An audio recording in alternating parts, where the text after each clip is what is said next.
स्वागत है आप सभी का लक्ष्य क्लासेज की यूट्यूब चैनल पर। बच्चों, आपके लिए उत्तर प्रदेश सरकार ने एक और नया गिफ्ट दे दिया है। वो गिफ्ट क्या होने वाला है? आबकारी सिपाही भर्ती आ गई है। कितनी पदें हैं आपको बता दें। पोस्ट आपकी संख्या जो है 722 पोस्ट है। आबकारी क्या होता है सब कुछ बताएंगे। देखिए बेटा, आबकारी विभाग क्या होता है, जैसे मान के चलो बहुत सारे ऐसी एक्टिविटीज़ हैं, जैसे शराब का या कोई तस्करी वगैरह हो रही है, कोई उत्पादन बिक्री हो रही है तो उसमें कोई गड़बड़ी हो रही, तो इसके लिए एक्साइज डिपार्टमेंट क्या करती है, प्रदेश सरकार बनाती है और उसी की वैकेंसी आई है। 722 पोस्ट हैं। अब इसको सिलसिलेवार क्रम से देखेंगे क्या है इसमें। तो आपके जानकारी के लिए मैं बता दूं, ये आपकी एग्ज़ाम कंडक्ट कराएगी UP triple SC, Uttar Pradesh अधीनस्थ सेवा चयन आयोग। इस आपके एग्ज़ाम को कराएगा और इसने क्या किया है, आपके विज्ञापन को जारी कर दिया है। विज्ञापन को उसने जब जारी किया, कब? 6 तारीख को। 6 तारीख को विज्ञापन जारी करने के बाद इसने ये कहा है कि बेटा जो आपकी आवेदन की ऑनलाइन है प्रक्रिया है, ये 4 तारीख से चालू हो जाएगी। 4 तारीख से चालू हो जाएगी। क्लियर है? और आपको कितने दिन का समय दिया जा रहा है? 20 डेज का टाइम रहेगा आपकी। और 20 डेज के टाइम में जो आपकी लास्ट डेट रहेगी 24/6/2026 रहने वाली है। शुल्क समायोजन एवं आवेदन में संशोधन की जो अंतिम तिथि है, आपको 7 दिवस दिया गया है। 1 सप्ताह का समय दिया गया, आप उसके भीतर संशोधित कर लेते हैं तो कर लेते हैं, अदरवाइज आपका फॉर्म रिजेक्टेड माना जाएगा, किसी काम का नहीं होने वाला रहेगा।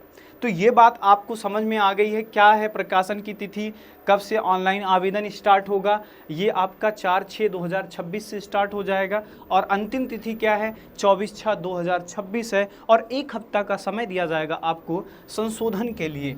ये बात क्लियर है? चलो आगे चलते हैं। आपको जानकारी के लिए बता दूं, इस उत्तर प्रदेश शिक्षा चयन आयोग में जो इसमें पदों की संख्या है, इसको पदों की संख्या निर्धारित की गई है। 722 पद हैं। टोटल कितने पद हैं बेटा? 722 पद हैं। और इसके लिए आपको सिपाही मुख्य परीक्षा होने वाली है। तो सर इसकी जो प्राथमिक परीक्षा है वो क्या होगी? तो प्राथमिक परीक्षा आप दे चुके हैं। कहेंगे सर कैसे दे चुके हैं? तो भैया आपने जो पेट 2025 दिया था वही आपका प्राथमिक परीक्षा माना गया है। उसी पेट के आपके स्कोर के आधार पे बच्चों को सिलेक्ट किया जाएगा। समझ में आ रही कि नहीं चीज़ें? देखो, ये जो आपने प्रिलिमिनरी एलिजिबिलिटी टेस्ट दिया था 2025 का पेट, उसी को नॉर्मलाइज्ड स्कोर के आधार पर मेरिट तैयार की जाएगी और बच्चों को शॉर्ट लिस्टेड किया जाएगा। कितने बच्चे शॉर्ट लिस्टेड किए जाएंगे? तो अभी जो आंकड़ा आ रहा है 15 गुना बच्चे लिए जा सकते हैं। चुनाव को देखते हुए इसमें 3 गुना की बढ़ोतरी होने की संभावना है। 45 गुना बच्चों को बुलाया जा सकता है। समझ में आ रही कि नहीं बातें? अब सर कुछ बच्चों के दिमाग में क्वेश्चंस होगा कि सर कट ऑफ क्या आ जाएगी, क्या कट ऑफ बहुत हाई जाने वाली है? तो आपके जानकारी के लिए मैं बता दूं, इसमें फिजिकल एक्टिविटीज़ भी हैं। आपकी जैसे हाइट मांग लिया है, तो कुछ लोगों की हाइट, जैसे पुरुषों में हाइट 168 है, तो जो ऐसे बच्चे हैं जिनकी हाइट 168 से कम है वो तो इसके लिए एलिजिबल ही नहीं हो पाएंगे, वहीं छट जाएंगे। तो इसलिए आप परेशान होने की ज़रूरत आपको नहीं है। बहुत ज़्यादा कट ऑफ नहीं जाएगी, लेकिन हाँ एक एवरेज 60+ जाने की आपको जो पूर्णतः उम्मीद है ये जा सकती है। क्लियर है? चलो आगे देखते हैं। तो आपको भैया इसमें शॉर्ट लिस्टेड होना है तो आपको कम से कम पेट 2025 में 60 से भी ज़्यादा अंक ले आना पड़ेगा। अगर आपके 60 से भी ज़्यादा अंक हैं तो अपने को थोड़ा सा क्या मान सकते हैं, सेफ मान सकते हैं। और क्या इसमें ऋणात्मक अंक है? तो भैया इसमें निगेटिव मार्किंग भी आपको देखने को मिलेगी। 1/4 निगेटिव मार्किंग है। चलो आगे चलते हैं। आपकी अर्हता क्या होने वाली है? अर्हता मतलब योग्यता क्या क्या है? योग्यता को बता दें तो आपका भैया उत्तर प्रदेश की या माध्यमिक शिक्षा परिषद या उत्तर प्रदेश की इंटरमीडिएट या सरकार द्वारा समकक्ष मान्यता प्राप्त कोई परीक्षा अवश्य उत्तीर्ण हो। आप कम से कम क्या हो भैया, इंटरमीडिएट पास हो, 12th पास हो। अगर आप 12th पास हैं तो आपके लिए योग्यता ये मानी जाएगी। क्या ये बात समझ में आ रही है कि नहीं, चीज़ें क्लियर है। अब आयु क्या होगी, तो इसमें आयु की जो आपकी सूची बनाई गई है, तो आयु आपका रहने वाला है 18 से 40 वर्ष। 18 से 40 वर्ष। अगर आपकी एज 18 वर्ष है और मैक्सिमम एज कितनी है, 40 वर्ष, इससे अधिक नहीं होना चाहिए। वो डेट कौन सी ली जाएगी, तो आप कहेंगे 1 जुलाई तक आप कितने ईयर के कंप्लीट हो जाने चाहिए, 18 वर्ष तक, तो आप क्या हो जाएंगे, इस एग्ज़ाम में एलिजिबल हो जाएंगे। क्या ये बात कोई समझ में आ गई आप लोगों को। अब इसमें एक और लाइन लिखी गई है, ज़रा इसको समझिएगा। परंतु यह अनुसूचित जातियों, अनुसूचित जनजातियों और ऐसी अन्य श्रेणियों की जो सरकार द्वारा समय पर अधिसूचित किया जाए, तो अभ्यर्थियों की दशा में उच्चतर आयु सीमा उतने वर्ष अधिक होगी जितनी विनिर्दिष्ट की जाएगी। अगर गवर्नमेंट ऐसी कोई प्लानिंग करता है तो उसके लिए भी ये तैयार है। समझ में आ गई कि नहीं चीज़ें। तो 18 से 40 आपकी एज क्राइटेरिया रहने वाला है। और आपका आगे क्या है, शारीरिक मापदंड। आपका जो कटाफ है बहुत हाई क्यों नहीं जा रहा है, क्योंकि कुछ बच्चे तो यहीं पर छट जाएंगे जिनके स्कोर मान के चलो 70 है, 75 है, लेकिन भैया उनकी हाइट ही कम है, हाइट कम है, तो क्या होगा, वो एलिजिबल नहीं माने जाएंगे। क्लियर है। तो चलो देखते हैं शारीरिक जो आपका मापदंड होना चाहिए। तो इसमें क्या, उत्तर प्रदेश आबकारी सिपाही ड्राइवर ताड़ी पर्यवेक्षक सेवा नियमावली जो 1983 है, उसके अनुसार जो शारीरिक मापदंड क्या होना चाहिए, तो भैया आपकी जो छाती है, सीना है, ये न्यूनतम कितनी होनी चाहिए, नापने पर 80 सेंटीमीटर का होना चाहिए बिना फुलाए। और आपको पता है इसमें कितनी 5 की क्या होना चाहिए, फुलाने के बाद कितना होना चाहिए, 85 सेंटीमीटर का हो जाना चाहिए। तो आप एक कैटेगरी को पार कर लेंगे पुरुष वर्ग में, ठीक है। और आपकी जो न्यूनतम ऊंचाई है ये कितना, लगभग 168 सेंटीमीटर होनी चाहिए। 167.6 है, तो कितना हो जाएगा, लगभग 168 सेंटीमीटर पुरुषों के लिए हाइट की क्राइटेरिया दिया गया है। और अब महिलाओं के लिए देखते हैं, तो महिलाओं का ऐसा कुछ नहीं है। इसमें महिला अभ्यर्थियों के लिए न्यूनतम वजन 45 केजी होना चाहिए। कितना होना चाहिए, 45 के। कोई मान के चलिए 44 केजी का है, तो वो क्या हो जाएगी, एलिजिबल नहीं होगी। अगर मान के चलो भैया आप, ये वाला तो क्राइटेरिया सही है, कोई 43-44 होगा तो खा पी के क्या कर सकता है, अपने वेट को बढ़ा सकते हैं। दूसरी चीज़ें क्या है, सामान्य वर्ग की अभ्यर्थियों के लिए जो ऊंचाई दिया गया है न्यूनतम 152 सेंटीमीटर है। अगर 152 सेंटीमीटर की हैं आप, तो आप इसके अंतर्गत आ जाएंगी। SC ST अभ्यर्थियों के लिए जो न्यूनतम ऊंचाई है, आपकी न्यूनतम हाइट है, वो क्या है, 147। अगर वो जनरल से 5 सेंटीमीटर छोटी भी रहेंगी तब भी उनका काम हो जाएगा। क्या ये बात समझ में आ रही है कि नहीं चीज़ें, बहुत बढ़िया। आगे क्या इसमें दिया गया है, शारीरिक दक्षता के लिए क्या पैमाना निर्धारित किया गया है। शारीरिक दक्षता के लिए अगर मैं पैमाने की बात करूं बेटा, तो ये आपका जो पैमाना है उत्तर प्रदेश आबकारी सिपाही भर्ती के लिए, इसमें पुरुष अभ्यर्थियों के लिए क्या किया गया है भैया, 4.8 किलोमीटर की दौड़ है। क्या है, 4.8 किलोमीटर की दौड़ है। उस 4.8 किलोमीटर की दौड़ को कितने मिनट में करना है, 25 मिनट में। कितने मिनट में, 25 मिनट में आपको पूरा करना है। कितना किलोमीटर को, 4.8 किलोमीटर को। और महिला अभ्यर्थी जो हैं आपकी, इन महिला अभ्यर्थियों को क्या करना है, 2.4 किलोमीटर की जो दौड़ है उसको कितने मिनट में करना है, 14 मिनट में कवर करना है। क्या ये बात समझ में आ गई है कि नहीं।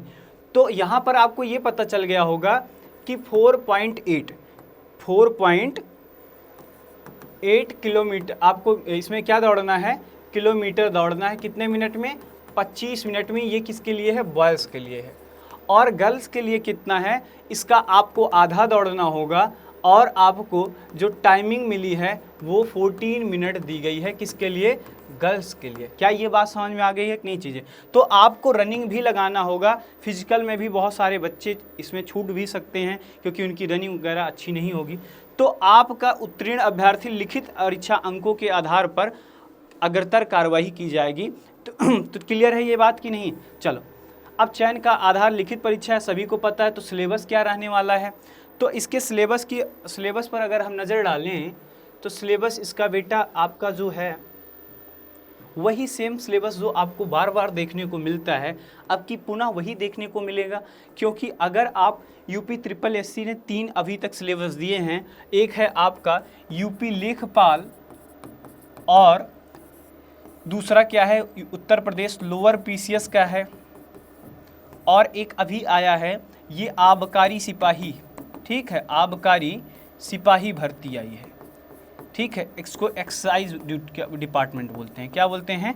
Excise department. इस डिपार्टमेंट में आपको एक ही चीज़ देखने को मिलेगा, संपूर्ण जो भागीदारी रहने वाली है किसकी रहने वाली है? GS की। संपूर्ण भागीदारी किसकी रहेगी? GS की। लगभग आपको हो सकता है 90 से 100% आपको किसकी भागीदारी देखने को मिलेगी? GS की भागीदारी यहाँ पर आपको देखने को मिल जाएगा। क्लियर है? कोई दिक्कत तो नहीं है? तो आप भैया अपने जो GS पोर्शंस है उस पर कमांड बनाते रहिए। पहला भाग क्या है आपका? भारत का इतिहास, भारत का इतिहास और Indian national movement. Indian national movement से आपके क्वेश्चंस देखने को मिलेंगे। वो उनकी संख्या कितनी होगी? तो भारत के इतिहास और भारतीय राष्ट्रीय आंदोलन से आपको 5 क्वेश्चन 5 अंकों के देखने को मिलेंगे। क्लियर है? अब आगे आप देखना, जिस तरीके से अभी जो लोअर PCS का आया था भूगोल और इतिहास 5-5 अंकों का था, उसी तरीके से इसमें भी 5-5 अंकों का निर्धारण किया गया है। और भारत का आर्थिक एवं सामाजिक विकास ये कितने नंबर का है? 10 नंबर का है। 10 प्रश्न रहेंगे 10 अंकों के। भारतीय राज्य व्यवस्था एवं भारतीय संविधान, Indian constitution and Indian polity कितने नंबरों की रहने वाली है? तो आपको 10 क्वेश्चंस दिखेंगे 10 नंबर के।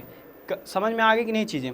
सामान्य विज्ञान और प्रौद्योगिकी, ठीक है, यहाँ पर इनके क्वेश्चंस की संख्या कितनी रहेगी? 5 क्वेश्चंस रहेंगे, 5 अंकों के रहने वाले हैं।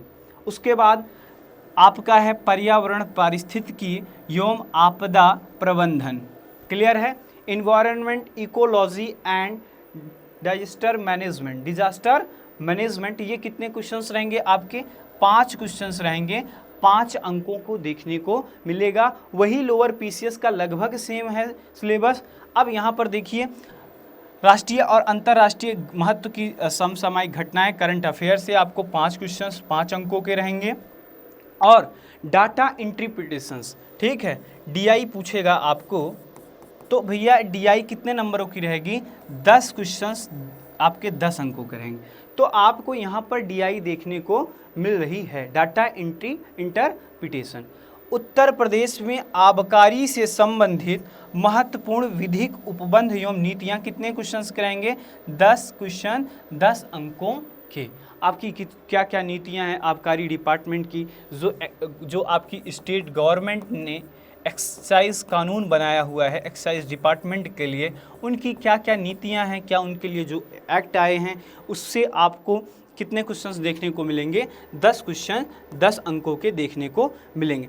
अब आप एक चीज़ देखो, भाग 2 और भाग 3, मैं कई बार से कह रहा हूँ, ये भाग 2 और भाग 3 उत्तर प्रदेश के जो अधीनस्थ सेवा चयन आयोग है, जितने भी आप एग्ज़ाम देखोगे, भाग 2 और भाग 3 में 35 नंबर हमेशा कॉमन रहने वाला है। 35 नंबर कॉमन रहेगा। वो 35 नंबर का क्या है? फिर से वही आया है जो इन तीनों एग्ज़ामों में, लेखपाल हो, लोअर PCS हो या आबकारी हो, इन सभी में आपको कंप्यूटर, सूचना प्रौद्योगिकी और अवधारणाओं और इस क्षेत्र से समसामयिक औद्योगिक विकास एवं नवाचार का ज्ञान, नॉलेज ऑफ द इनोवेशन, ठीक है। इस तरीके से आपको 15 क्वेश्चंस रहेंगे, 15 मार्क्स के रहने वाले हैं। उत्तर प्रदेश के राज्य से संबंधित सामान्य जानकारियां, ये कितने क्वेश्चंस रहेंगे? 20 क्वेश्चंस 20 अंक के रहने वाले हैं। कितने क्वेश्चंस रहेंगे? 20 क्वेश्चन 20 मार्क्स के। उत्तर प्रदेश से संबंधित जानकारियाँ कितना आपके लिए ज़रूरी हैं, कितना महत्वपूर्ण है, इसी से आप अंदाज़ा लगा सकते हो भाग 3 से। समझ में आ रही कि नहीं चीज़ें? चल, अब ये टोटल कितने अंकों का रहेगा? तो टोटल आपका 100 अंकों का ये आपका क्वेश्चंस रहेगा और इसमें ये आपका एक ही प्रश्न पत्र रहेगा इस लिखित परीक्षा में। टोटल प्रश्नों की संख्या 100 रहेगी, समयावधि 2 घंटे रहने वाली है। 2 घंटों में आपको 100 प्रश्न करने होंगे। हर आपको प्रश्नों के लिए आपको 1 अंक दिया जाएगा और इसमें निगेटिव मार्किंग का भी प्रावधान किया गया है। निगेटिव मार्किंग कितनी रहेगी? तो 25% है, मीन्स 1/4 आपको निगेटिव मार्किंग देखने को इस एग्ज़ाम में मिलेगी। क्या आप इस बातों को समझ चुके हैं? तो किस तरीके से इस 722 पदों पर वैकेंसी कराई जाएगी, भर्ती होगी, तो ये आपके लिए एक सुनहरा अवसर है। बच्चों, जितने बच्चे अभी नहीं ध्यान दे रहे हैं, सब समय से क्या करो, अब लग जाओ मेहनत, क्योंकि चुनाव का वक्त है। गवर्नमेंट अपने जीत के लिए अभी बच्चों के लिए पिटारा खोल रही है और इसमें आपको क्या करना है, लगातार मेहनत करते रहना है। अगर आप चाहते हैं कि इस चुनाव में आप भी क्या कर लें, रोज़गार पा जाएं, तो आप लगातार मेहनत करते रहिए, तभी ये संभव है कि आपका भी रिजल्ट उसमें होगा। अन्यथा हो सकता है अगर आप वंचित रह गए तो आने वाले समय में आपके लिए चुनौतियां रह जाएंगी। तो इसी तरीके से आपको इन्फॉर्मेशंस देते रहेंगे। मिलते हैं नेक्स्ट क्लास।